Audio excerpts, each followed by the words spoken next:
Welcome to the Redirect Podcast. I'm Jason Dodge, founder and CEO of Black Truck Media and Marketing.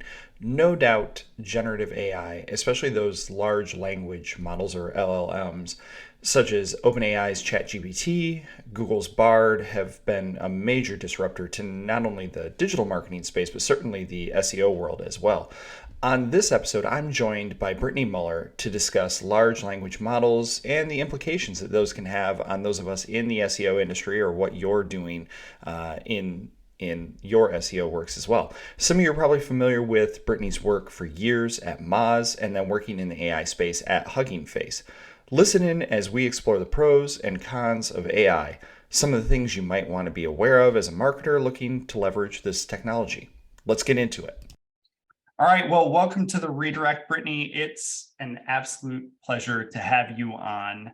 I think in this episode, I really wanted for us to have a conversation and I guess deep dive a little bit more into AI, really from the perspective of search, right? I mean, that's obviously my background. You have a background in it, but also I've followed a lot of your work as you kind of transitioned deeper into the machine learning and AI space. So really, I wanted to talk more about how do we look at AI from a search lens? What do these technologies mean? Content generation, implications that it can have either positively or negatively on those of us that are in the SEO space. So that's really where we're at. Cool. I'm so excited to talk to you about this, Jason. This feels like a needed therapy session after some of the announcements lately. So yeah, really well, tell me how you're really feeling about it. Yeah, exactly. It's been hard.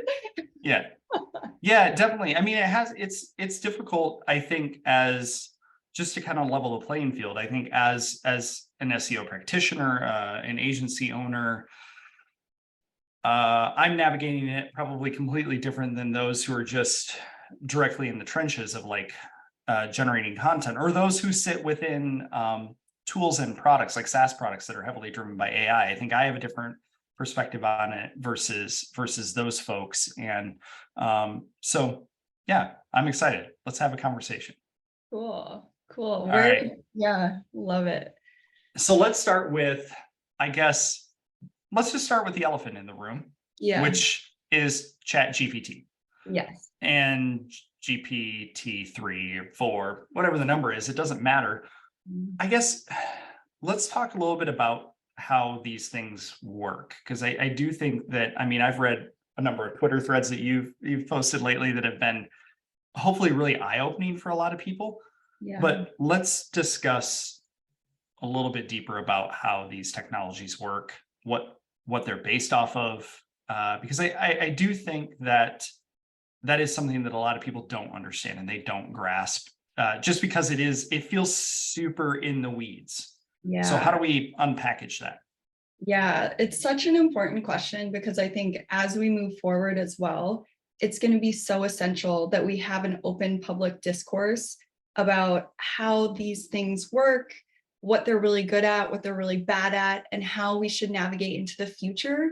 And not only to kind of establish trust, but really just to help the life cycle of some of this. I think the biggest risk to some of these larger companies like Google right now is quickly implementing these without a whole lot of thought and eroding the incredible trust that they've established over how many years, right? So yeah. I think the underpinnings of that are so important, and it's something I have been thinking so much about. I've got so many notes here for you, and I've tried to really sum this up as best as I can, so feel free to kind of rein me in if anything gets a little too in the weeds, but I'm going to start super high level, and then you can help me kind of untangle it from there. But that sounds perfect. Good. So essentially, if we back this up a bit, there's general intelligence and narrow intelligence that machine learning is currently doing. Most of it is in the narrow space, where we train a model to do something very specific, like identify precancerous cells in different medical imaging tests. We see those kinds of things all the time. And the less the lesser space of the general intelligence is, a lot wider, where you could ask a model to do just about anything, to generate an image of your dog sitting on the beach or something and write a poem about it. So a more multimodal approach, which hopefully we'll have time to talk about at the end, because I have a really wild theory about where that could potentially go and what we as SEOs know today might be working on in the future.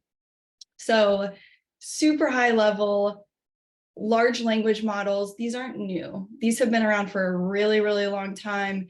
Generative models have been around since the 1960s.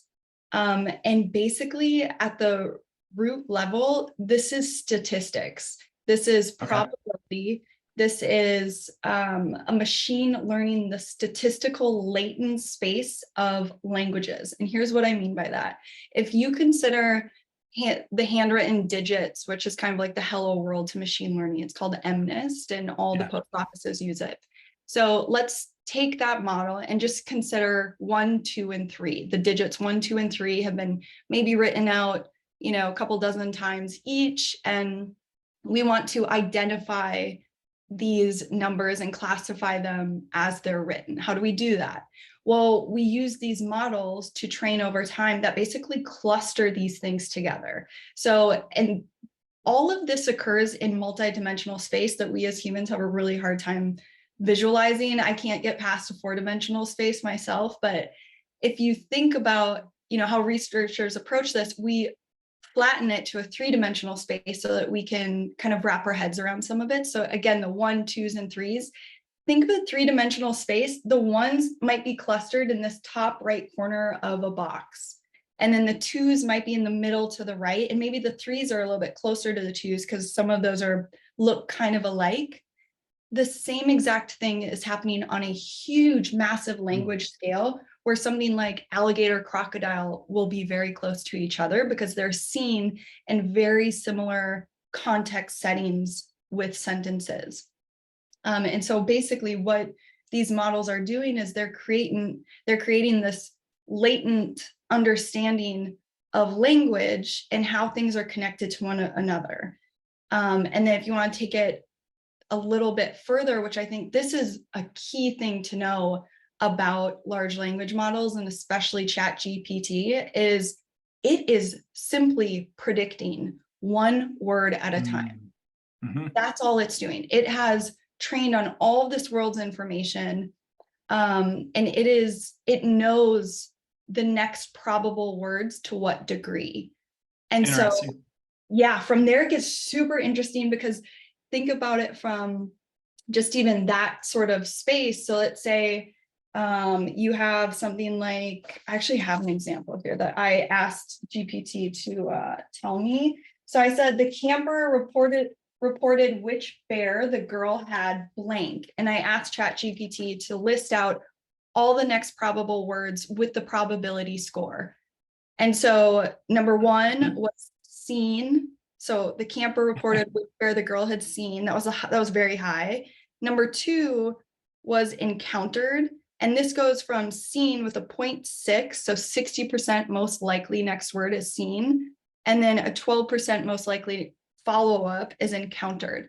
But when you think about these words from a probable space, it gets really, really interesting, because think about it. You wouldn't want the model to generate the highest, most probable next word every time. It would be super boring and super repetitive.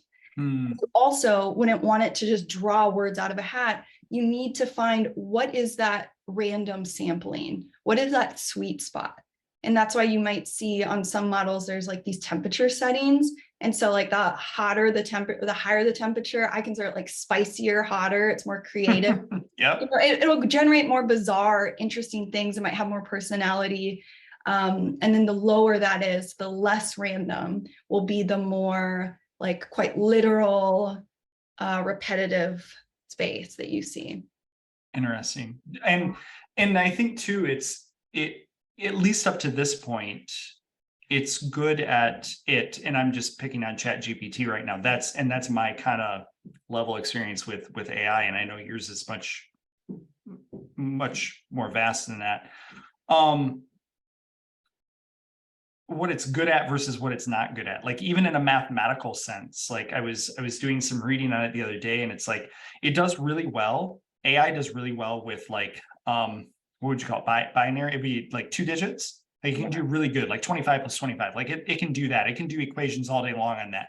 But when you get into like triple digit, more obscure, so like 421 and 252, it doesn't, it can't really do that really well because those numbers are not as common out in the ether as the number 5, the number 20, the number 25, right? Like those numbers are not used as they're not as prevalent, right?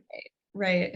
Yeah, I saw that too. And I thought that was so funny because, you know, in order for it to learn arithmetic, it would need so many examples to come up with the mathematical functions that it could then basically delete that working memory of those examples and just have the computational function, right? Like, and then for whatever new input, it would be correct. And I think they've actually just done that patch because I tested it last night. And the patch is super simple, right? It's like just patch in a calculator of sorts that would then be able to do that for any digit. But same in the physics space. This is why you see so many ex-physicists in AI, because those scientists, it's so expensive to run real world physics experiments and Totally. virtual environments with known physical rules. We're now able to do those at scale and experiment with those. And so it's really revolutionized some of those scientific approaches. And you see more and more physicists kind of jumping ship from that model space into AI. So let me ask you the question on that real quick. I'll try not to sidetrack us too much, but matter of opinion, I suppose. That use of AI and that degree of AI, what's your take on that being used at a scientific level versus just available to the general public? What's your, you know what I'm saying? Like, what's your take on that of saying, you know, in an open AI sense, general public have at it, consumers versus scientific reasoning and modeling for physics and experimentation and things of that nature? Yeah, I think there's a couple probably underlying questions to be answered through that. I think one is that, you know, models in and of themselves aren't AI. They're simply kind of foundational structures on which we can build an experiment to a whole nother degree. And sort of what you had said earlier in your BTW recording, where, you know, these are real tools. You think of composers hundreds of years ago would come up with these compositions and they would require musicians and instruments. And now we're able to power up that creativity because with just a couple pushes of a button, you know, composers are now able to do that in real time on their computer. So it really does kind of free you up for next level thinking, next level work. As far as the open AI conversation goes, I'll be totally honest, my opinion on this has gone back and forth multiple times. And I think that's okay. And I think that's maybe a good thing for people to be aware of is when I initially heard of OpenAI not releasing that first GPT model to the public, I was super upset. I thought that was kind of bullshit. I remember tweeting at some of the founders I was following, and one of them blocked me. You know, I was just really bummed because I wanted to play with it too. And I didn't at that time, I didn't understand or grasp the power of this technology. Yeah. You know, and I didn't even think about some of the applications that were introduced to me just the last couple of years. And I think now it's more important than ever to really follow and be paying attention to leading AI ethicists and researchers in the ethics space, like Margaret Mitchell and Emily Bender and Timnit Gebru.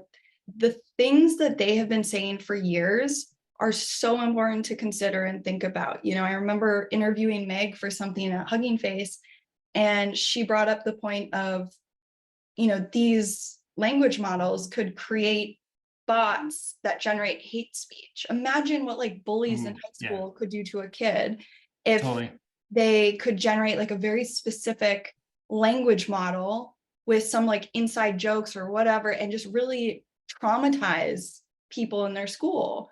And these are things that obviously like don't initially cross your mind, but it gets a lot crazier than that when you consider, you know, political implications and generating kind of mass scale websites that are persuasive and misleading about political things and environments. And it does get very scary when you start to consider some of those things. So I do go back and forth. I think there's so much to be harnessed here for good. And likely there's so many things that these models are incredibly good at that we haven't even learned about yet. I remember early on, there was one language model that it took months and months to figure out was really good at generating color palettes. So you could just type in like, oh, wild. Yeah, like Buzz Lightyear themed birthday party color palette. And it's perfect, you know, like, it's like, how did you do that? Totally. What the heck? So that's kind of a fun thing, is these things continue to surprise us, but we also have to kind of proceed with caution. Yeah, I think you're right. You know, what it's we'll have to get into what it's good at and what it's bad at. And that's again, opinion and perception from you as well as me, right? What we think that it's good and bad at, that's strictly an opinion. But there are two underlying elements that I think have to continuously, we continuously have to remind people, and specifically in the sense of marketers, is that it has a bias. Yeah. Or it can. And it's not always truthful. It's not always correct. Yeah. Can you talk about those two things? Because I would say that anything that I can really, really appreciate is you have been very boisterous about those. And I think that's important, because that's kind of a drumbeat that continues to we need to continue to have that in this space as not so much even marketers, but I even think about like the PR folks on my team and like the ethical standards and stuff that they've always kind of come up through the ranks with, and what they're, you know, those standards that individuals are held to. Like, let's talk about bias and truth for a minute in AI. I would love to. So yeah, these models are literal giant magnifying glasses for all of society. The language and the text that goes into training these hasn't been thoughtfully edited or pruned for bias and different things. So it will be reflected in different generations of text. I think the scary thing is how confident it generates false things. You know? Oh, totally. It was crazy. I was asking it about what kind of random sampling model it uses to generate text, and it was talking about all about nucleus sampling, which quite frankly, I don't know a whole lot about. It's just another way of kind of statistically getting a better output through sampling at a nucleus level. But I asked what it was, or who invented it or something, and it said Andre Karpathy did in 2016 in a paper. I can't find it anywhere on. I follow him quite closely, so I was like, I think you're lying, and it does so confidently. It's a little spooky, you know. So that is concerning, and people just need to be aware of it, right? Again, this is probability based, and it has randomity to it. It's stochastic in nature, so it is programmed to, you know, have a degree of randomness in choosing the next probable word.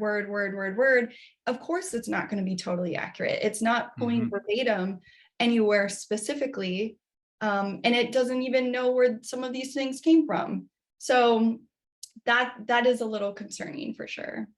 Yeah, absolutely. I think that again goes back to that whole encouragement of use these things for what they are. They're a tool.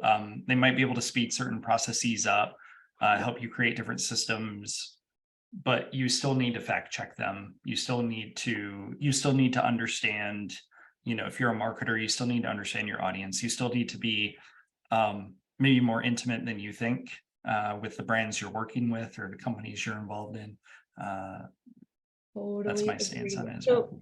I've also been keeping a close eye on, was it CNET Money was secretly generating AI SEO articles under this whatever authorship thing on their website. And I looked into the SEO the last couple months, and interestingly, they've seen a little, like couple 100,000 keyword growth increase Wow. for Yeah. that particular subfolder for CNET Money. I think it's private finances or something, or personal finance.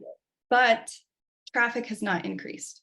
And so what I started thinking about, I'm like, oh my gosh, I wonder if they're generating just kind of the generic run-of-the-mill content for a financial topic.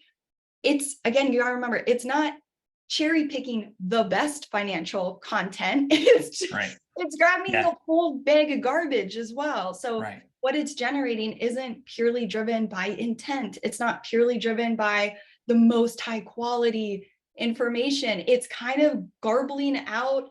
It's, you know, a parrot of everything in that topic ever available, which isn't a very high quality approach, in my opinion. Yeah, no, and so that's a really good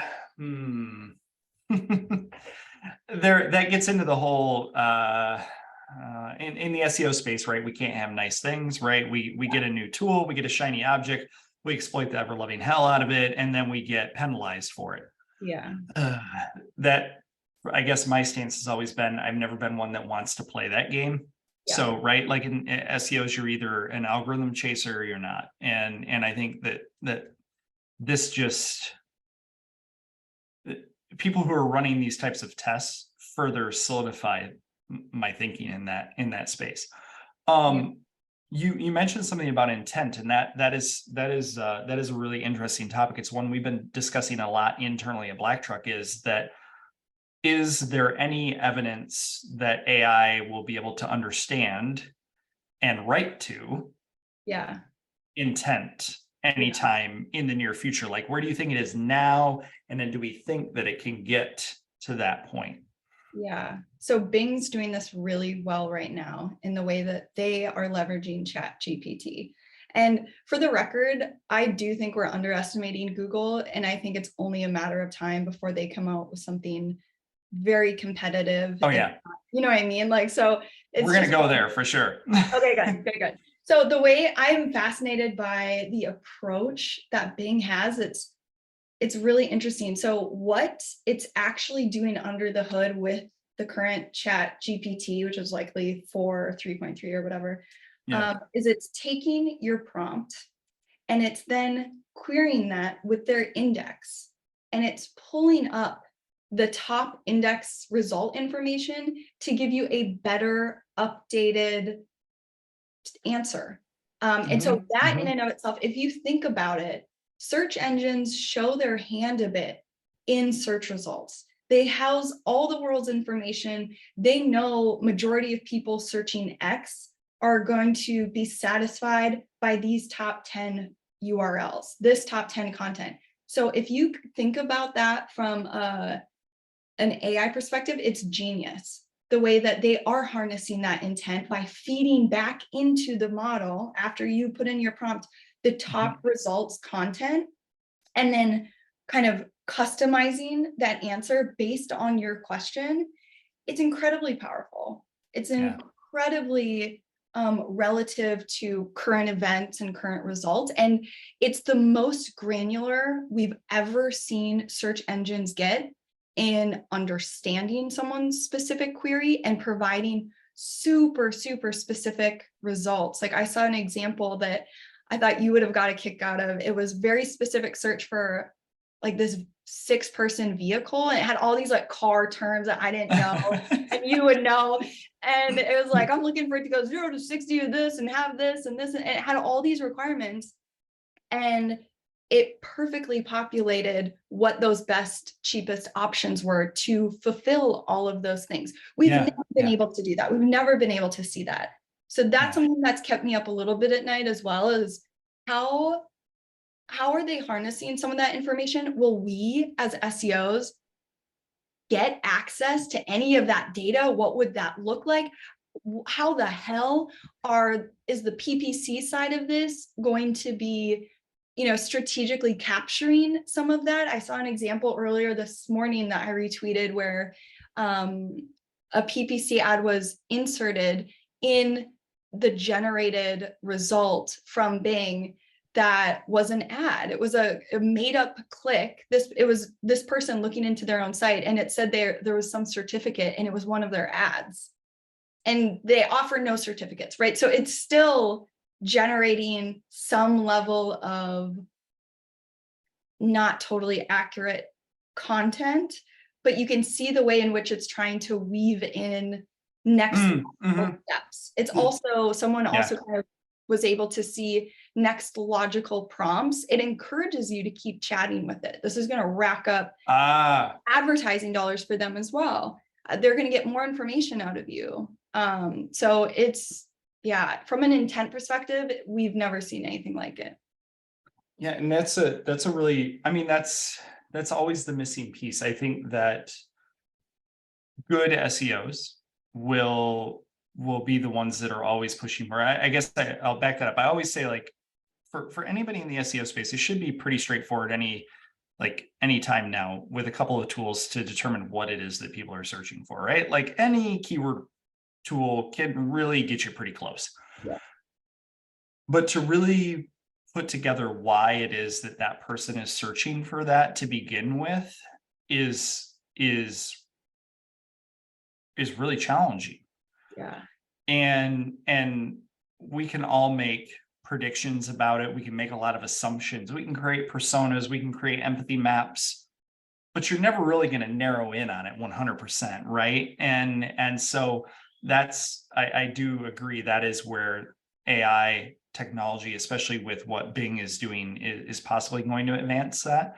It will be interesting in the product space to see who's able to latch on to that and harness that, or at least extract some of that information. That could be Bing. We might find that their webmaster tools becomes much more valuable in that regard. It also means that we need more people to use Bing than Google, which is an interesting concept in and of itself. So yeah, it's super interesting to think about, for sure. Yeah, but that's good. That was a question we had, is what's the thought around intent? So back to ChatGPT getting all the buzz. Yeah. And so let's talk about Google, and I would say that my stance is shared with a couple of others on my team. Definitely refuse to believe that, like, Google is sitting on the sidelines. And I think that much of the SEO community certainly was not impressed by their Paris announcements. But also to understand that, like, that's one filter bubble in my Twitter stream, right? Like, that's just one filter bubble in my Twitter stream. So if I take that aside, I really look at it and I go, well, yeah, but wait a minute.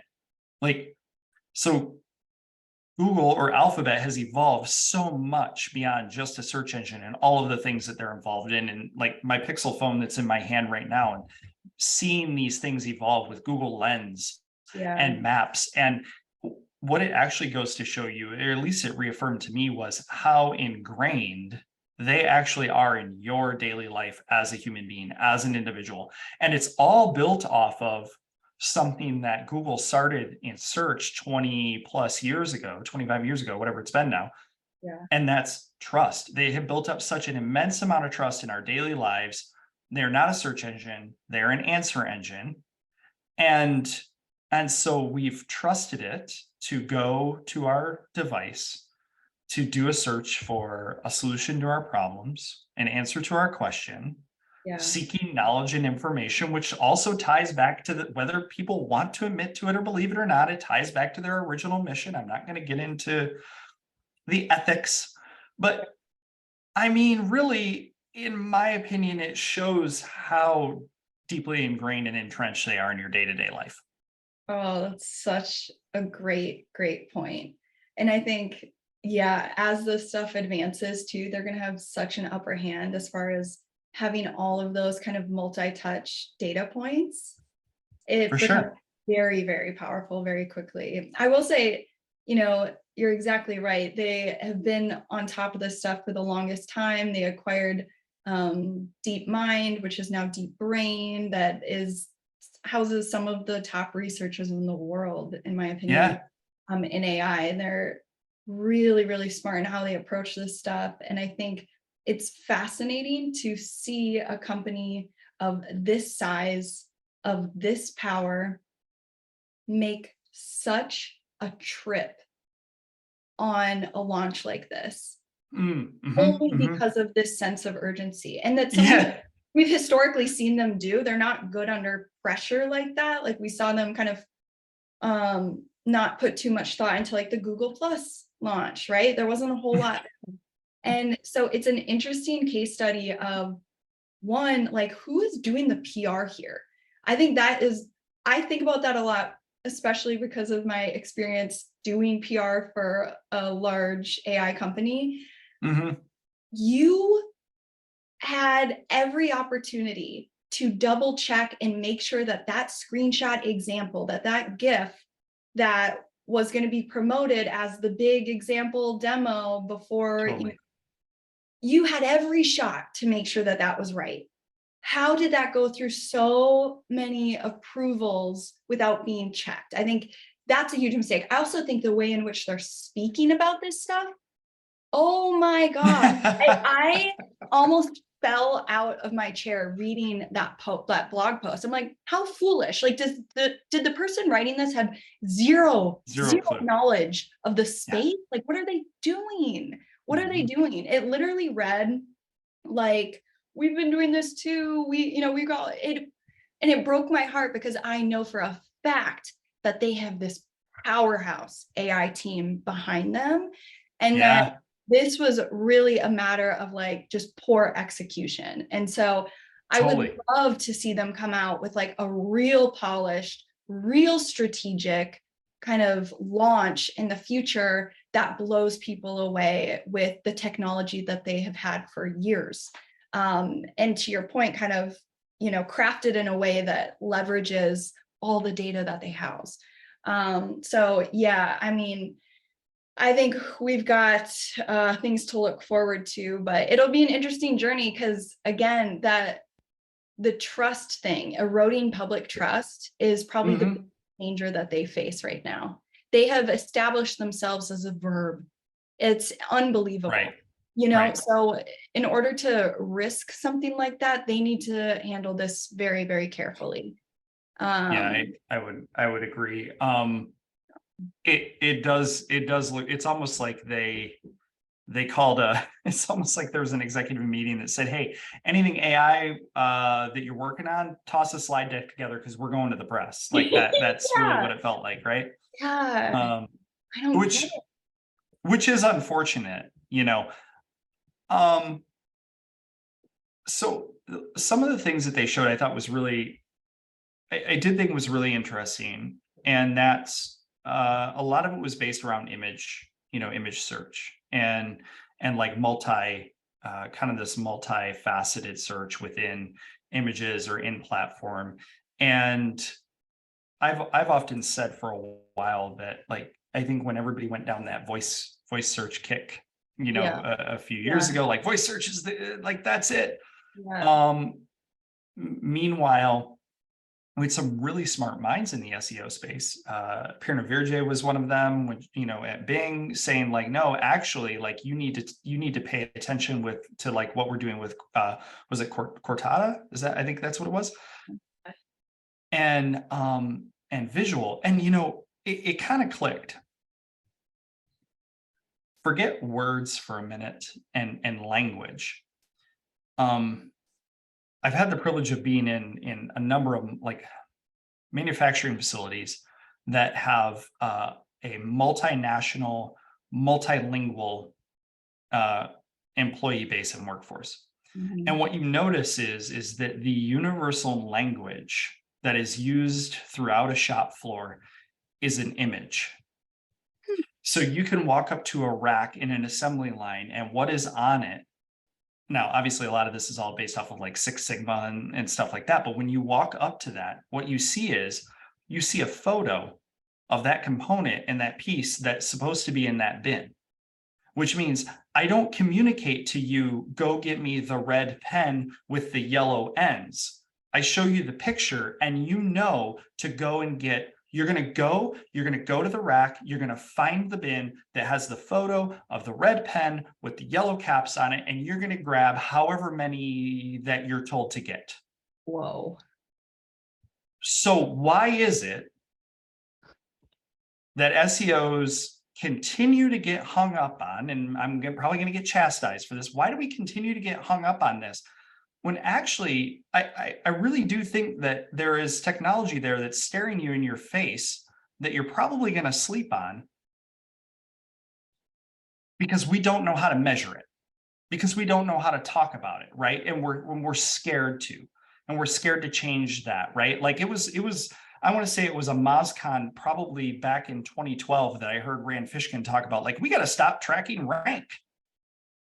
Yeah.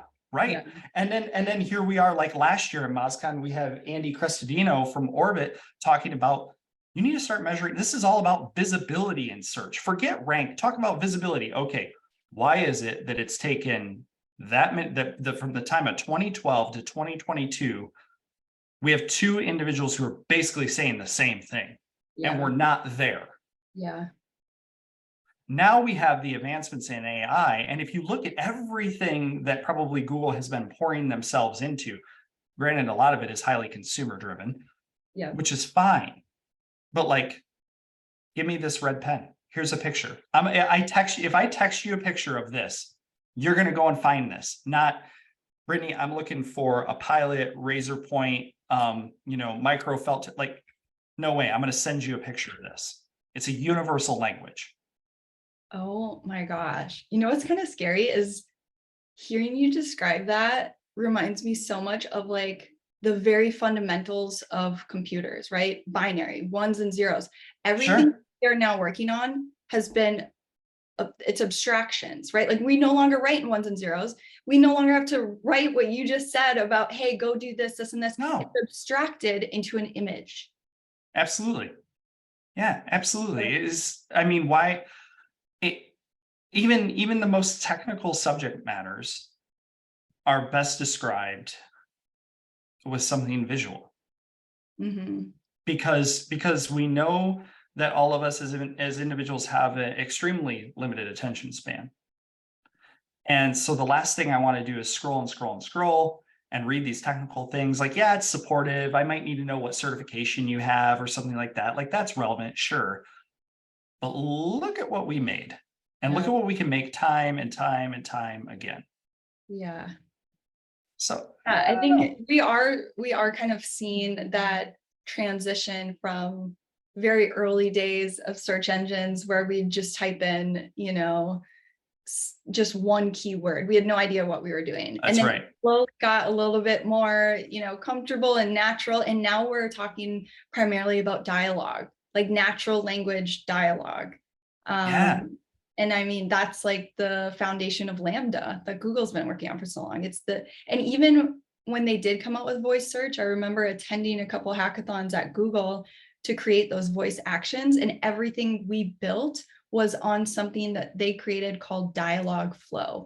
And our responsibility was to include answers to the most commonly asked voice questions that were completely unrelated to the action that we were doing. It was like, how are you? What's going on? Do you love me? Like the silliest things. And I'm like, what are we doing? But Google, even at that time, that was 5 years ago, was actively trying to bake some of those natural dialogue queries into its That's really fascinating. Yeah. I have a fun theory too that they didn't release what BARD stands for because there's still there's a description about like what one or two of the abbreviations are, and they're like, well, it should be this, it should be this. But I think the D is probably dialogue. I don't know. I have a notes app on my phone and I have all these predictions for what it stands for. Have you plugged that into AI to get its predictions?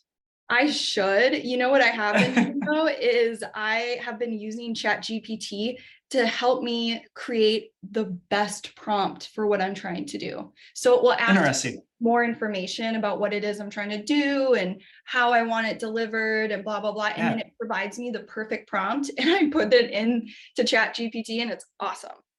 Oh my gosh, okay. So share with me, that's a really great example. Let's share a couple different instances. I think it's important, whether it's SEO related, whether it's marketing related, like what do you think are two really good things that you could use something like ChatGPT for in the search space? Yeah, I think the most powerful thing that comes to mind for me currently is the ability to summarize huge amounts of information. Specifically like financial space, so like large tables of data that people haven't even really written about or explored. It can do incredible things with tabular data. Really, really powerful tool to even like apply what's it called, like translations to it, so you can like stylize it however you want. You could, instead of just getting text back, it could generate a poem or these sorts of things. It's really good at better understanding queries in general, just at kind of that fundamental natural level that we've been talking about. Yeah, I think there's tons of applications and we have yet to even like scrape the surface. I mean, its ability to assist and support programming is unbelievable. Generating new ideas. I've generated LinkedIn posts from it. I've generated tweets from it. I got in trouble on Valentine's Day because I generated a poem about my boyfriend with it. But you know what?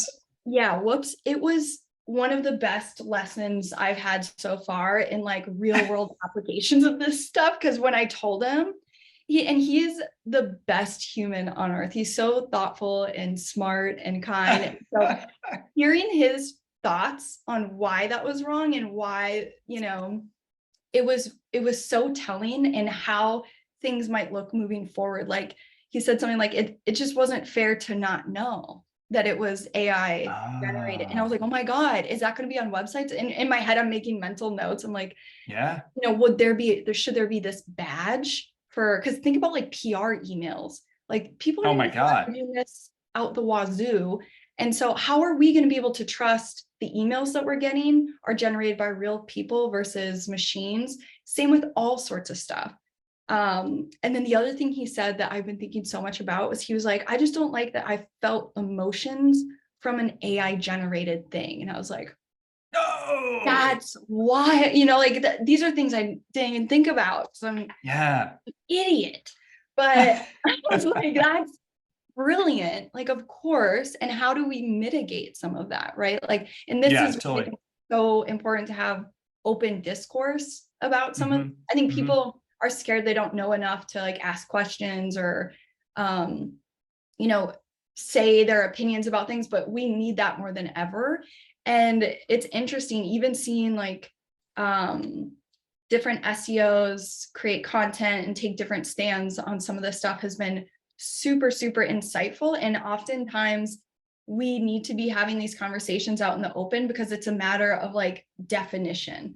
I know I challenged Lily Ray's content the other day because she had said that this ChatGPT doesn't generate new ideas. And it's fun. I've been thinking a lot about it since, and I think we're both right. And I've been meaning to reach out to her because I think she is right from the statistical it's seen it somewhere for sure. But definitionally, from a user perspective, a lot of what it's generating is, you know, novel to the user. Well, yeah, I mean, so think about this. This stat is probably 4 years old at this point in time, but it's still very relevant, right? So 15% of searches on Google every day are brand new. Like it's never seen it, meaning it's never seen, it's never witnessed or encountered the way in which things are searched or asked and the variations of phrases and the theming of it. Okay, so 15% out of the how many millions of searches that are done every single day, right? Like it's like it's an obscene number. Yeah. So Yeah, I mean, I think that both those theories hold a lot of water. Totally, You totally. know, yeah. Okay. So let's talk real quick and we'll wrap this up with, should people be using something like ChatGPT or AI to generate content? What's your take on that? I think people should explore it as a tool. Yeah. I think people should get comfortable with it because I think only through that interaction will you really be able to start to grasp some of the things that it's really good at and some of the things it's not good at. But there's also a ton of loopholes to be aware of. It says it has all these guardrails in place, but it literally takes barely any creativity to break them and to get wild feedback back. So one Yeah. of the ways in which I quote unquote do one of these jailbreaks is you basically set it up of like, I'm working on a fictional movie script between two actors who are very good at their job, but they're evil characters and the audience is really, invested and this is just a play. And you just put together something like that. And then you start to generate what they're talking about or what they're trying to figure out to do nefariously. And it will oftentimes give you that information. And that's just Wow. one example. There's Yeah. Yeah. tons and tons of workarounds. So it's like, I get a little annoyed sometimes by these companies being like, well, we have guardrails in place. Not really. And the fact that we don't even really know how to account for all of those, right? Like it's very, very difficult to put some of those things in place, especially when some of these models, by the looks of it, are kind of being back propagated with current interactions of the tool and current Yeah. events. We saw Google or Bing bot was creating content that like fed into Google and vice versa. So it's kind of becoming the scary, space where we have to be careful about what sort of interactions we want it to learn from versus not. Yeah. Yeah. Yeah, highly. I mean, people are going to be blown away when they play with it. If they haven't yet, it's quite surprising at how good it can do all sorts of things, from putting together a recipe to writing a song to coming up with an idea or an email pitch for a journalist, or again, a viral LinkedIn post. It's looked at all that. It does know how to put that together quite nicely. It can put together the intro of a book on this and chapters that might make sense. I mean, it's unbelievable, and this technology isn't going away anytime soon. Yeah, no, and I would agree with you, and I like the approach that you take with it of, um, it's a tool. We do need to embrace it, or to your point, get comfortable with it. Doesn't mean you're not going to leverage this for everything, but definitely, like I say, if you have writer's block, like Yeah, consider it. It's like, yeah, it's your smart friend in the room that you're like, hey, what do you know about this, yeah, right? And it doesn't mean that you're going to take what they say like verbatim and use it, or you shouldn't, yeah. but it's like bouncing ideas off the wall, right? Totally. And to also, just make sure you're editing it for users. I think it's been a topic of conversation lately that OpenAI has started doing a textual fingerprint of sorts to let other companies like Google know that this was generated by an Mhm, AI bot. mhm. But it doesn't take much to remove some of that in terms of just editing and changing up a couple sentences and better enhancing it for a reader. And oh my gosh, Jason, I was laughing so hard last night because I was using it to generate some content that I want to test. And then I was just using Grammarly to edit it out, so I'm like, You have the robot. You have the robot editing the robot. I know, I'm like, this is nuts. What kind of world are we living in? Who Oh am my gosh. So, all right. So if someone wants to learn more or get into AI, you've always anything in the SEO space, machine learning space, etc. You've always been so humble and so forthcoming with information. But if somebody wants to learn more about it, like, what do you suggest? What are a couple good resources for people? And I'll make sure I drop them in our show notes too. Ooh, that's such a good question. Um, I used to point people in the directions of what's called MOOCs, so like massive open online courses, but Okay. last couple of years, there's been a lot of criticism that it's a big time investment to sit through all of those long courses, and they're very, very general. So it's not going to be super applicative to your space or your industry that you might want to be applying this sort of data science to.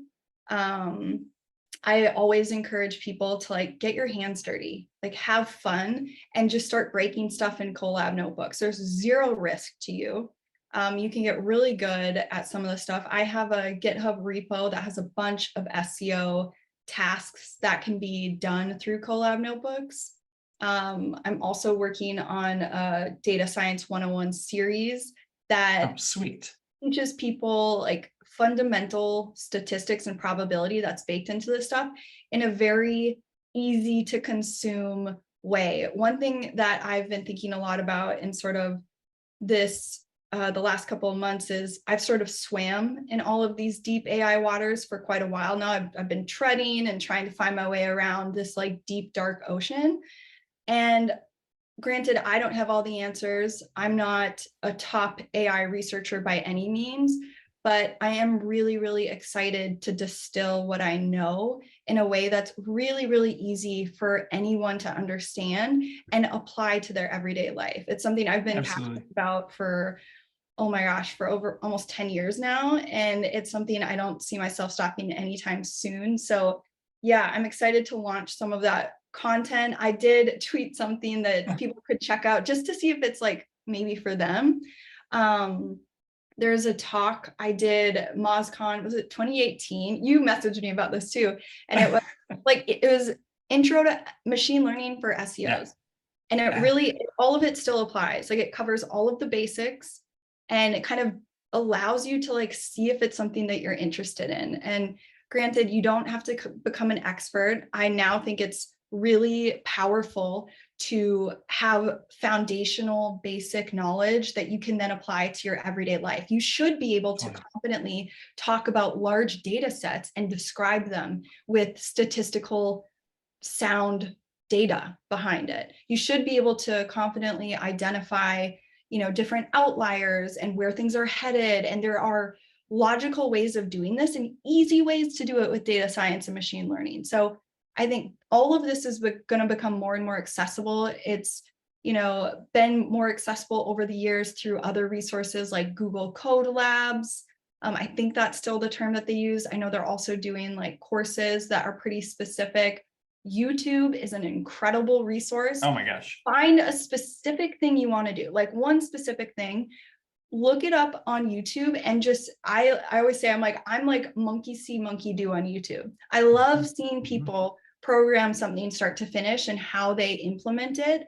And then I do the same or maybe modify it. And that's how you get confidence. That's how you learn, like create stuff, I agree. And I mean, maybe leverage ChatGPT and toss it a query and ask it like who are the top and most respected on YouTube on a particular subject matter, and you'll be amazed at what you get out of that. So I love that. I think that's super powerful. Yeah, and there's always like up and coming creators that continue to my gosh, yeah, great stuff. So I also try to kind of amplify some of that stuff. And yeah, a good YouTube search and just keeping a pulse on some of this stuff will help a lot.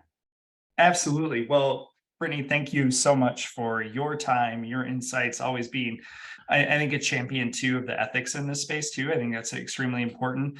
And so thank you for sharing your knowledge. And if somebody wants to follow you or get in touch, what's a good way to do that? Probably, Twitter. I know I'm going to get... I know. I've been on there so long. I don't know. I still love Twitter. I don't care. Britney Muller on Twitter. It's yeah, you can find me there. One thing too, Jason, only if we have time, I would like to kind of lay out where I think this stuff could potentially go in the next like 5 to 10 years. Absolutely. Let's do it. Big prediction. And I'm probably gonna get a bunch of shit for this too, but that's okay. All right. So thinking about what we just talked about with the large language models, these things learn in a super narrow, very different space than we as humans learn. Considering the real world, the real, growing up, like birth to now, all the things we've learned, all the environments we've been in, we interact with real things. And so AI researchers know this, and they know that there are major advancements to be made in what's called multimodal spaces. So what I described earlier with that box with like ones up here and twos over here and threes over here, it would basically be a lot like that with images and video and audio, and this model would begin to understand what goes together. And the easiest way for a model to learn these things is in a virtual environment. So there is a whole new series of like research that is happening right now in virtual spaces where these models are getting to know the laws of physics and what different things are and look like and might quote unquote feel like. I mean, you name it. So this space is fascinating to me. I've talked to a couple of researchers about it and why it's so powerful. And I dream about this, but my thing is, holy crap, what if in the future we become artificial intelligence optimization experts? And what I mean by that's a title.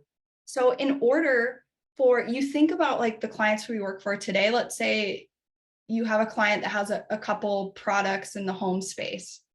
In order for these more general intelligent agents to be aware of your clients' things and what they do and problems they solve, you might need to put thousands of them in natural ways in these environments. Like, I know that sounds crazy, but oh my gosh, it's something I think about a lot, because how else, how are we going to weave all of this stuff together? And granted, it could look totally different, but I think we do have to kind of keep our minds open in terms of, wow, if this is how artificial intelligence is going to present knowledge and information, like that car example, we really do just kind of have to be the best X, and make it clear what some of those benefits are and work hard to get there, because otherwise you're going to be run out by competitors. Yeah, well, I do think that some of that has merit, at least even right now, in thinking of like looking at the SERPs and saying, okay, what's my job today in this space? Like looking at that and saying, what's there? Like, what's my job today? How do I get there? Yes, exactly. It's so if I'm getting visibility in search right now, how am I getting visibility in the bot, if you will, the AI, to be able to utilize my information? Right. Okay. Right. It's wild. And again, it's going to be more important moving forward than ever that we're paying attention and giving stages to these AI ethicists and researchers who have done such amazing things. The one big concern I have with Google too is they keep letting these people go. And I know Blake, I'm not quite sure how to pronounce his last name, Lamont, was under all that criticism for saying that land is sentient. He's brilliant. This man is so well researched, well educated, speaks about this stuff very intelligently. If you watch some of those longer form interviews, you start to understand why he said that. Granted, it might not align with other people's opinions or Google's, but I think it's really dangerous that they keep letting these people go who are just voicing opinions that are some of the best researchers on these things. Look at what happened, my God, to Margaret Mitchell and some of her, it's awful, right? It's just it's terrible. Really like disgusting. So I hope at some point we're able to give those people an outlet and a stage to really support this stuff, because if we don't, I think we'll see, some of their fears and concerns come to light. Yeah, 100%. And also too, keeping in mind everything that we have discussed, like on this episode too, is really I would say it's the most closely related or relevant to the search space. We're not Yeah. even talking about the ecosystem that are social platforms and Yes. AI's power that can be like put into good or bad use in Meta or in TikTok or in you name it. I mean, that's the space that we get into where I worry about, and that's probably being a parent of young children and stuff that I worry about from the social side of things, you know, especially. So Oh my yeah, gosh, for sure. That's a whole nother can of worms. I know. Yeah. We don't have time for that. I know. We're gonna go on and on, but I do really appreciate you sharing your predictions. I will include how you can learn more about AI in the show notes from some of the resources that Brittany shared, some snippets to some really great threads that you also produced and shared on Twitter recently too. I think super highly relevant stuff. But thank you, Brittany, for being on today. Thank you, Jason. This was awesome. I appreciate it. Awesome. Thank you.